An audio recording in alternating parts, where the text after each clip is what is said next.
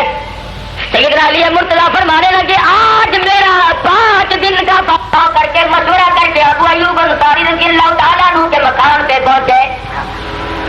پتا چلا کہ ابو ایوب انصاری مکان پہ تشریف نہیں رکھتے.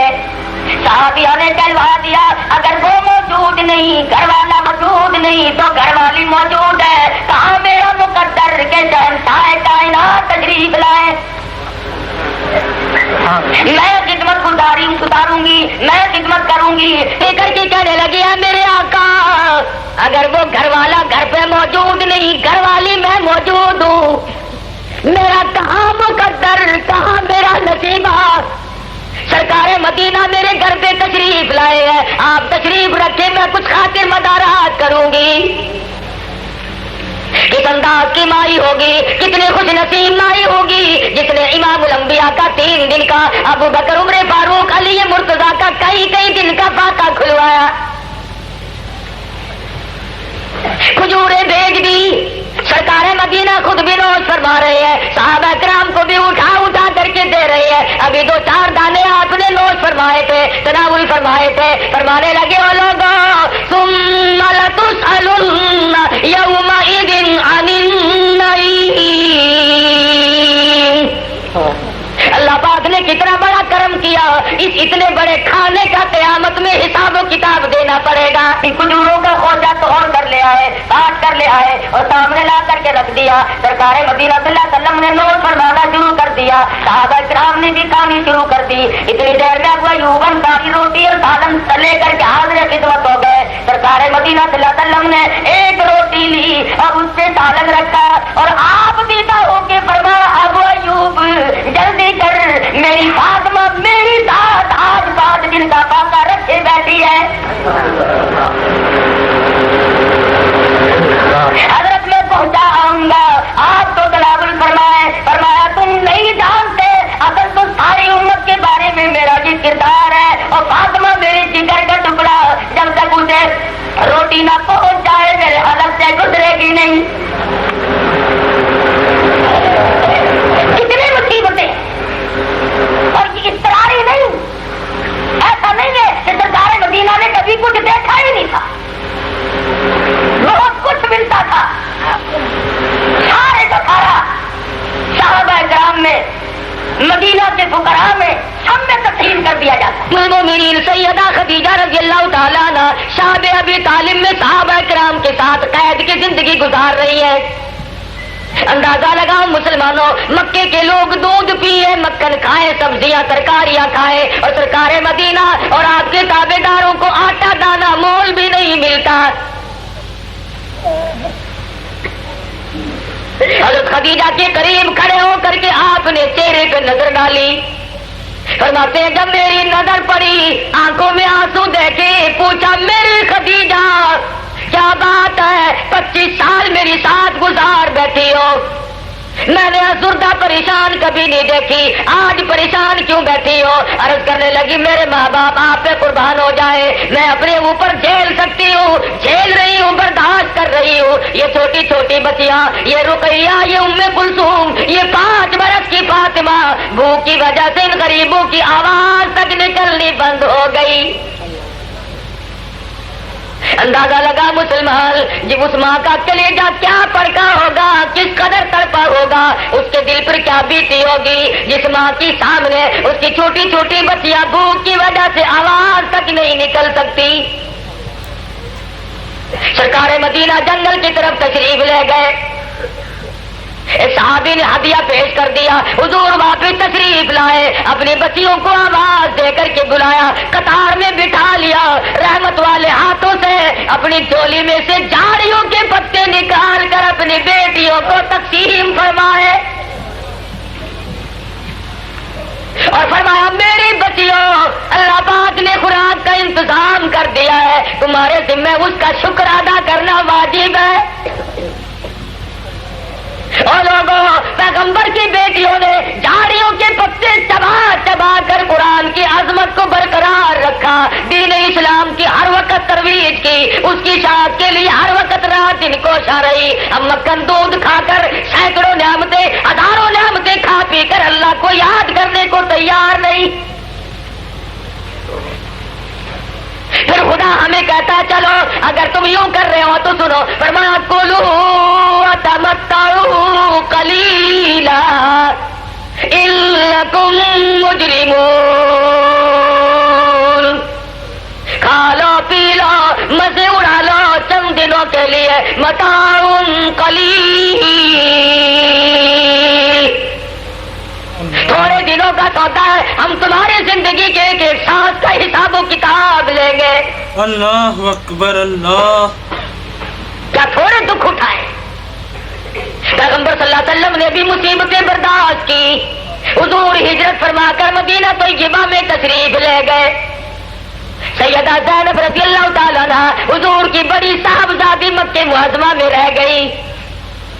اندازہ لگا اس پیغمبر کی بیٹی کے کردار کا، اس کے حالات کا، حضور کے چلے جانے کے بعد، ہجرت فرما جانے کے بعد گلی گلی میں پوچھتی پھرتی ہے، اے محلے کی عورتوں، او مائیوں، جس کا میں نے آٹا دینا ہو وہ اپنا آٹا وصول کر لے، جس کی میں نے سوئی دینی ہو مجھ سے لے لے، جس کا میں نے دھاگا دینا ہو مجھ سے لے لے، میں اپنے ابا کے پاس مدینے میں جانا چاہتی ہوں، کل یوں کوئی نہ کہے کالی کملے والے کی بیٹی بے ایمانی کر کے چلی گئی۔ تمہیں کیا قدر ہو سکتی ہے دین کی؟ تمہارا کیا خرچ ہوا اس قرآن پہ، اس اسلام پہ ہمارا کیا خرچ ہوا ہے؟ ان سے جا کے پوچھو، اللہ پاک آپ سب کو حج بیت اللہ کی سعادت نصیب فرمائے۔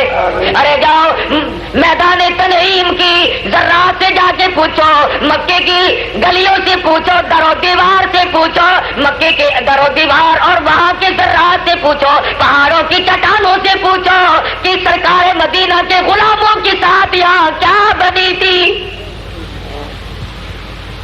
کتنے دکھ اٹھائے صحابہ کرام نے۔ حضرت زینب رضی اللہ تعالیٰ عنہ رات کے وقت میں وہ لوگوں کالی کملی والے کی عزت ہے، خاشمی خاندان کی آبرو ہے، قریش کی آبرو ہے، رات کے وقت اپنے دیور کے ساتھ ہجرت کر کے مکے سے باہر نکل آئی۔ مکے کے رئیس لوگ سلوفر قسم کے لوگ آ کر کے زینب کا گھیرا ڈال لیا۔ دیور نے کہا بھی صحیح ہو لوگوں، نہ مارو، کالی کملی والے کی آبرو ہے، نہ چھیڑو، نہ پریشان کرو، ہاشمی خاندان کی آبرو ہے، امام الانبیاء کی بیٹی ہے، سرکار مدینہ کی صاحبزادی ہے، کچھ نہ کہو۔ جتنا بچانے کی کوشش کی ظالم اتنا ہی بڑھتے چلے گئے۔ بالآخر ایک ظالم آگے بڑھا، حضرت زینب کے شکم پہ پیٹ پہ نیزہ مار دیا۔ اندازہ لگا مسلمانہ پیغمبر کی بیٹے کے کلیجے پہ کیا بیتی ہوگی، کیا اس کے دل میں پریشانی ہوئی ہوگی۔ امام الانبیاء کی دشمنی میں بیٹے کو مار رہے ہیں اور نیزہ مار کر اونٹ سے نیچے گرا دیا۔ مورخ کہتا ہے حضرت زینب حمل سے تھی، ساکت ہو گیا اور پکڑ کر واپس مکے میں لے آئے۔ نبی کی بیٹی کو نہیں جانے دیں گے، نبی کی بیٹی کو ہجرت نہیں کرنے دیں گے، جان بچا کر کے نہیں جانے دیں گے۔ دوسرے تیسرے روز رات کے وقت میں چوروں کی طرح سے مائی زینب نکل رہی ہے، بڑی مشکل سے مدینے پہنچی، سارے راستے میں لہو بند نہیں ہوتا، خون برابر چل رہا ہے، سوکھ کر کے کانٹا بل گئی۔ امام الانبیاء کی نظر پڑی، فرمایا میری بیٹی کیا ہوا؟ عرض کیا میرے ابا مکے والوں نے مجھے مارا ہے، قرآن کی وجہ سے مجھے مارا، ایمان کی وجہ سے مجھے مارا، سرکار مدینہ کی بیٹی ہونے کی وجہ سے مجھے مارا۔ رو کے کہنے لگے میرے ابا میں نے بڑے واسطے دیے، ہاشمی خاندان قریش کی آبرو پہ لوگوں نے حملہ کیا، مجھے نیزے مارے۔ حضور صلی اللہ علیہ وسلم کی آنکھوں میں آنسو آ گئے، فرمایا میری بیٹی تجھے مبارک ہو، تجھے بھی اسلام اور قرآن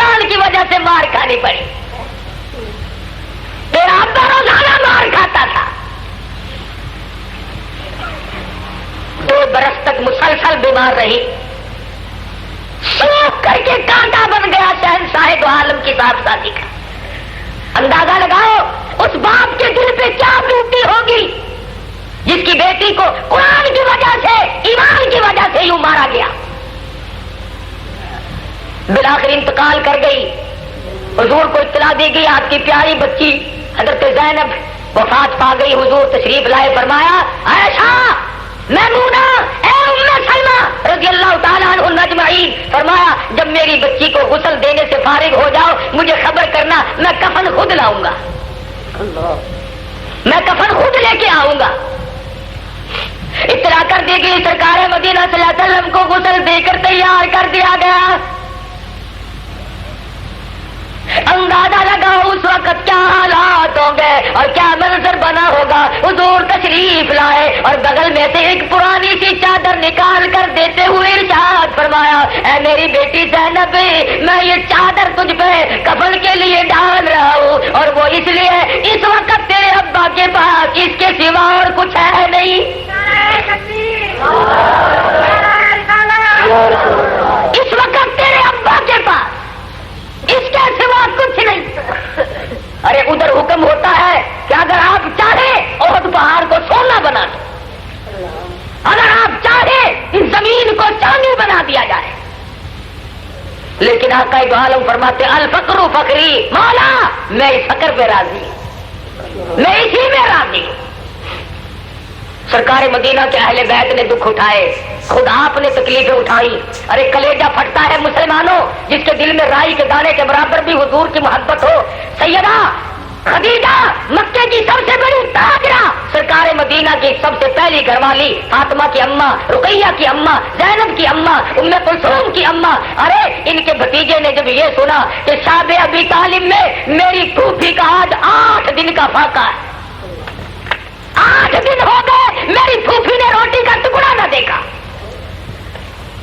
باوجود کافر ہونے کے باوجود اسلام نہ لانے کے دل میں ترس کھایا، کچھ روٹیاں لے کے چل پڑا. راستے میں وہ ظالم مل گیا. ابو جہل کہنے لگا کہاں چلے ہو؟ کہنے لگا ایک رشتے دار کو کھانا دینے چلا ہوں. ابو جہل کہتا ہے مجھے پتا چل نبی امام الانبیاء صلی اللہ علیہ وسلم جن مسلمانوں کے پیغمبر کو کھانا دینے چلے ہو. اللہ اکبر. اللہ کہنے لگا نہیں نہیں، میری پھوپھی 8 دن سے بھوکی ہے، بڑی بیمار ہے، ان کے لیے تھوڑا سا کھانا لے کے چلاؤ. اللہ اللہ. ابو جہل کہنے لگا یہاں جنگ ہوگی، ہم آپس میں مر جائیں گے، پر سرکار مدینہ کے کسی گھر والے کو، کسی صحابی کو روٹی کا ٹکڑا نہیں جانے دوں گا. مسلمان عورت ذات ہو کر 8 دن کا فاقہ، آنکھوں سے نہ دیکھا روٹی کا ٹکڑا. اور یہ ہے کون؟ مکے کی سب سے بڑی تاجرہ، رئیس تھا جس نے لاکھوں کی تعداد میں سرکار مدینہ کی ذات اقدس پہ یوں بہا دیا. ادھر صحابہ کرام رضوان اللہ تعالیٰ علیہ مجمعین کی جماعت نے اپنے اپنے وقت میں کیا کمال کیا ہے. میں اور آپ بھی مسلمان بنے بیٹھے ہیں، بھائی اس کے بڑے ہم لوگ ٹھیکیدار بنے بیٹھے ہیں. آئے کبھی سوچا تو کر کہ بھائی اس کی کیا قیمت لگتی ہے؟ ذرا جا کے ان صحابہ کرام سے پوچھو، نوجوان ہے، خوبصورت ہے، اعلیٰ درجے کی پوشاک پہنتا ہے، کپڑے پہنتا ہے، نوجوان ہے، خوبصورت ہے، اعلیٰ درجے کی پوشاک پہنتا ہے، کپڑے پہنتا ہے، مسلمان بن گیا، سرکار مدینہ صلی اللہ علیہ وسلم کی غلامی قبول کر لی. پتا چل گیا دوسرے بھائی کو میرا چھوٹا بھائی مسلمان بن گیا ہے، بازو پکڑ کر کہنے لگا میں نے سنا تو اس جادوگر کے پاس جاتا ہے.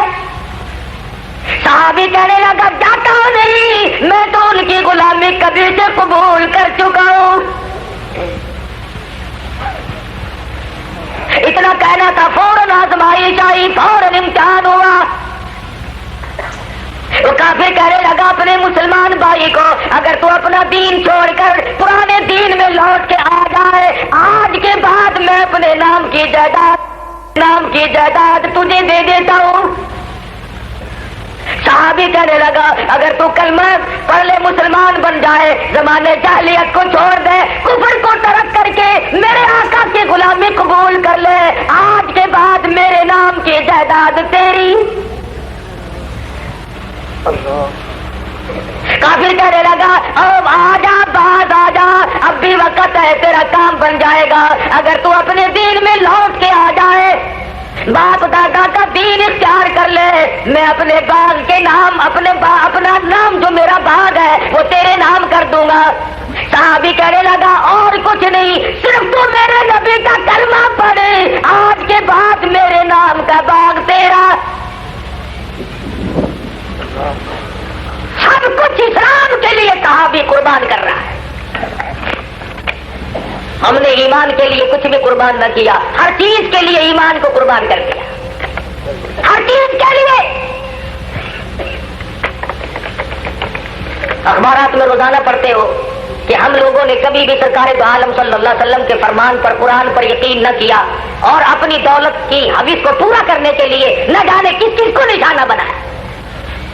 یا تمہارے پاکستان میں سیالکوٹ ضلع میں سگے دو بھائی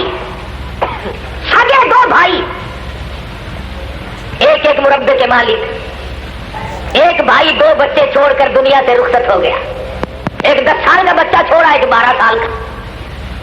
چچا موجود ہے، بھرجائی کو کہنے لگا انہیں کپڑے پہنا دے، غسل کر دے، نہلا دھلا دے، تیار کر دے، میں ان کے نام زمین کا انتقال چڑھا کے لاؤں گا، تحصیلدار کے یہاں لے جاؤں گا۔ بیوہ اماں بڑی خوش ہے، آج میرے نور نظر، آج میرے لگتے کے گھر، آج میرے بچے اپنے باپ کی جائیداد کے وارث بنیں گے۔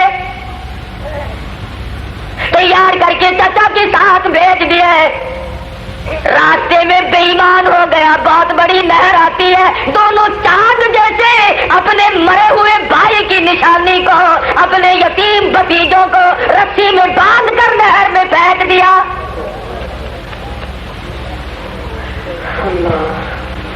میرے بچے 2 مربوں کے مالک بن جائیں گے، بھائی کا نام و نشان مٹا کے بڑا خوش ہو رہا ہے۔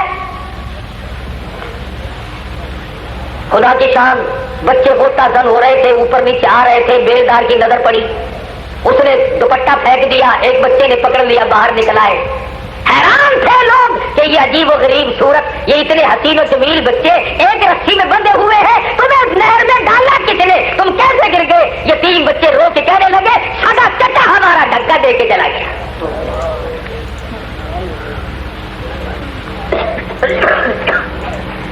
اور ہم نے کیا سیکھا یہاں آ کر؟ کسی کی جائیداد پہ حملہ، کسی کی آبرو پہ حملہ، کسی کی عزت پہ حملہ۔ ارے مسلمان تو سرکار مدینہ کے غلام کبھی ایسے تھے، یہودی لوگ مسلمانوں کے جانی دشمن، ایمانی دشمن، قرآنی دشمن، اسلامی دشمن، لیکن جب وہ 2 سال کے لیے تجارت کے لیے جاتے تھے، اپنی جوان بیٹیاں، اپنی جوان بہنیں مسلمانوں کے گھروں میں امانت کے طور پر چھوڑ جاتے تھے۔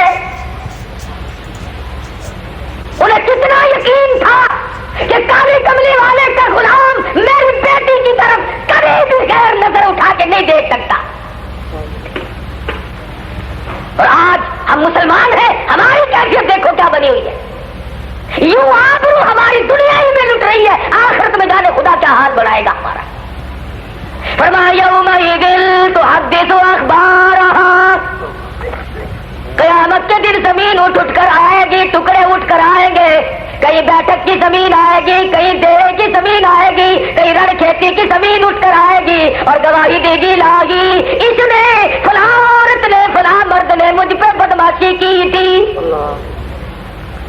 پرانے لوگوں یومئذ تحدث اخبارہا، زمین بول بول کر خبریں دے گی، گواہی دے گی، الہی مجھ پہ چوری کی تھی، مجھ پہ بیٹھ کے جوا کھیلا تھا، مجھ پہ شراب پی تھی، اور کسی کی گواہی یوں دے گی، الہی مجھ پہ پچھلی رات کو اٹھ کر سجدہ کیا، اتنی دعا مانگی، اتنا رویا، مجھے رو رو کر کے گیلا کر دیا۔ والذین یبیتون لربہم سجدا وقیاما، وہ لوگ کتنے کامیاب ہیں جن کی راتیں بیت جاتی ہے سجدوں میں اور قیام۔ کسی کی گواہی دے گی زمین مجھ پہ قرآن مجید کی تلاوت کیا کرتا تھا، کسی کی گواہی دے گی مجھ پہ بیٹھ کے رو رو کر اپنی مغفرت کی دعائیں کیا کرتا تھا۔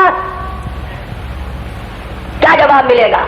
اور اس کے علاوہ اور دیکھو لوگوں، قرآن کریم ہے، یہ کسی فرقے کا مسئلہ نہیں، کسی آدمی کا مسئلہ نہیں، کسی جماعت کا مسئلہ نہیں، فرمایا وَأُرِضُوا عَلَىٰ رَبِّكَ صَفًّا، اللہ کی عدالت میں میدان حشر میں صفیں بنی کھڑی ہے لوگوں کی، زانی خود بخود زانیوں کی صف میں کھڑا ہو جائے گا،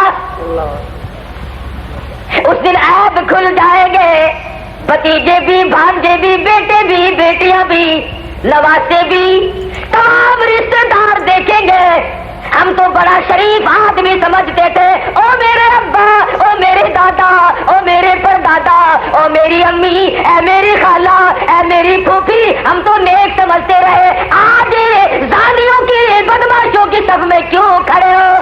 اللہ اللہ اکبر اللہ۔ آواز آئے گی وَامْتَازُوا الْيَوْمَ أَيُّهَا الْمُجْرِمُونَ، اور مجرموں الگ ہو جاؤ میرے نیک بندوں سے، لِيَمِيزَ اللَّهُ الْخَبِيثَ مِنَ الطَّيِّبِ، نیک و بد میں امتیاز کر دیا جائے گا، نمازیوں کی صفیں الگ ہے، شرابیوں کی الگ ہے، ڈاکوؤں کی الگ ہے، قاتلوں کی الگ ہے،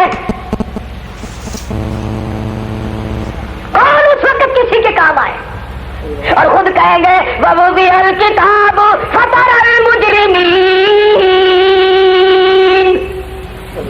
مُشْفِقِينَ مِمَّا فِيهِ وَيَقُولُونَ يَا وَيْلَتَنَا مَا لِهَذَا الْكِتَابِ۔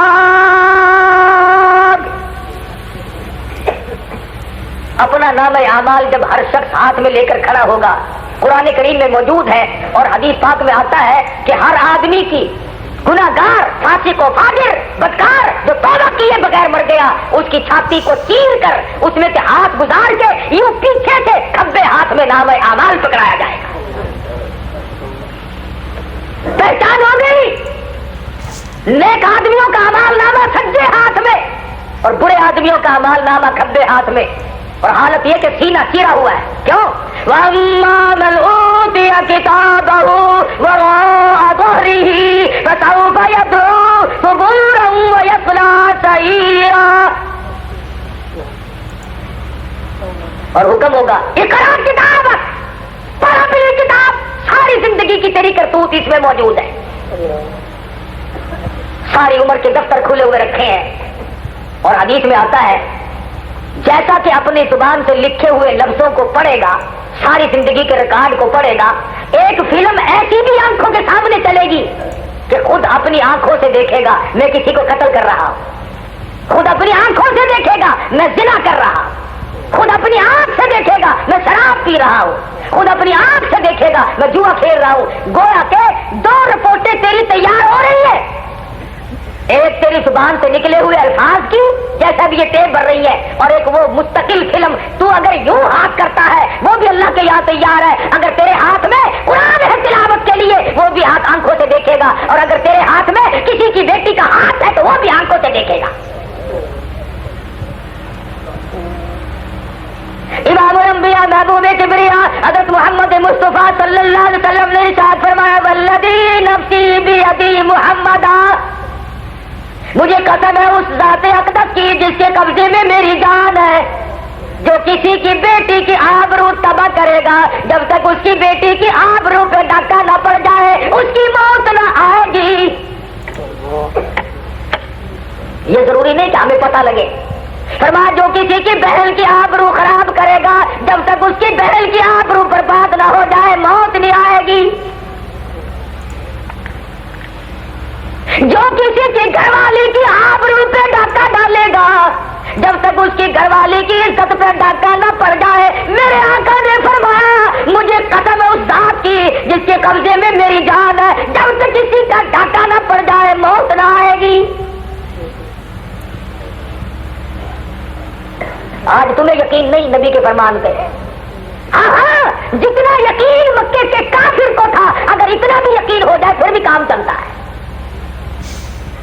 کلمہ ہم پڑھتے ہیں، عاشق ہم بنتے ہیں، سرکار مدینہ کے امتی ہم بنتے ہیں، لیکن اللہ اللہ کون نوجوان ہے ہم میں سے جو سرکار مدینہ کی صورت سے پیار کرتا ہو اور اس کے دل میں یہ جذبہ میدان حشر میں جب میں اپنے آقا کے حضور میں جاؤں گا کہیں مجھے میرے آقا دھتکار نہ دے۔ اور مسلمان کبھی تو سوچا ہوتا امتی سرکار مدینہ کا شکل یہودیوں کی، امتی کالے کملے والے کا لباس عیسائیوں کے، کلمہ سرکار مدینہ کا پڑتا ہے، عقیدے ہندوؤں والے لیے پھرتا ہے، کیوں کر گزارا؟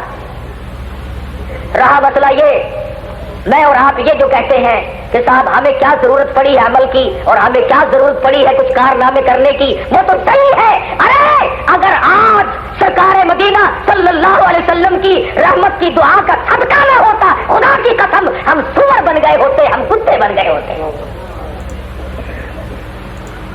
ہاں پہلی امتوں کے لوگوں نے ادھر گناہ کیا نہیں، ادھر شکل تبدیل ہوئی نہیں۔ قرآن گواہ ہے، شام کو سوئے آدمی وَلَقَدْ عَلِمْتُمُ الَّذِينَ اعْتَدَوْا مِنْكُمْ فِي السَّبْتِ فَقُلْنَا لَهُمْ كُونُوا قِرَدَةً خَاسِئِينَ۔ اللہ اکبر، اللہ اکبر، سبحان اللہ، سبحان اللہ۔ دوستو یہ تھا آج کا دلچسپ قاری حنیف ملتانی صاحب کا خوبصورت بیان جو آپ نے سنا۔ میں امید رکھتا ہوں کہ آپ کو آج کا یہ بیان پسند آیا ہوگا۔ اس بیان کے آخر میں ہم آپ سے شیئر کریں گے، جبلہ بادشاہ اپنے قبیلہ اوک اور غسان کے 500 آدمیوں کو ہمراہ لے کر روانہ ہوا۔ یہ جبلہ بادشاہ بڑا ظالم قسم کا بادشاہ تھا۔ یہ مسلمانوں کو صفحہ ہستی سے سرے سے مٹانا چاہتا تھا، لیکن وہ مسلمان یہ آج والے مسلمان نہیں تھے، بلکہ حضرت عمر فاروق کے دور تھا، اور اس وقت کی بات ہے کہ وہ مسلمانوں کی اچھی اداؤں کو، خوبیوں کے بارے میں جانتا تھا، لیکن وہ دشمن بہت زیادہ تھا، بہت ہی بڑا دشمن تھا۔ اور پھر اسی بادشاہ کے سبب ایک مسلمان اور ان کے درمیان جنگ بھی ہوئی، جسے جنگ موتا کا نام بھی دیا جاتا ہے، اور اس میں مسلمانوں کو بہت بڑا نقصان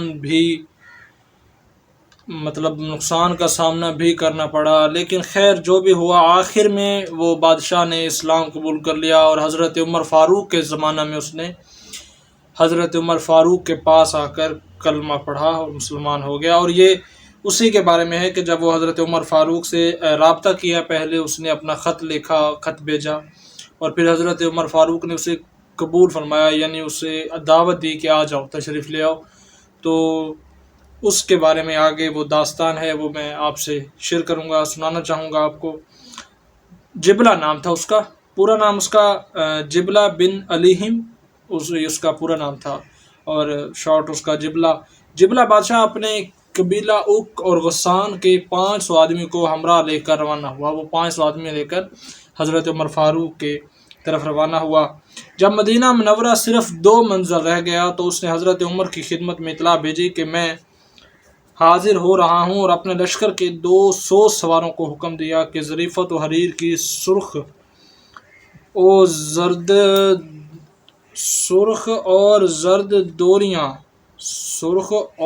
زرد دوریاں پہنے، اور گھوڑوں پر دیباج کے جھولے ڈال کر ان کے گلے میں سونے کے توق پہنائے، اور اپنا تاج سر پر رکھا۔ پھر پوری شان دکھلانے کے لیے اپنے خاندان کی بہترین اور مایہ ناز کرت ماریہ تاج میں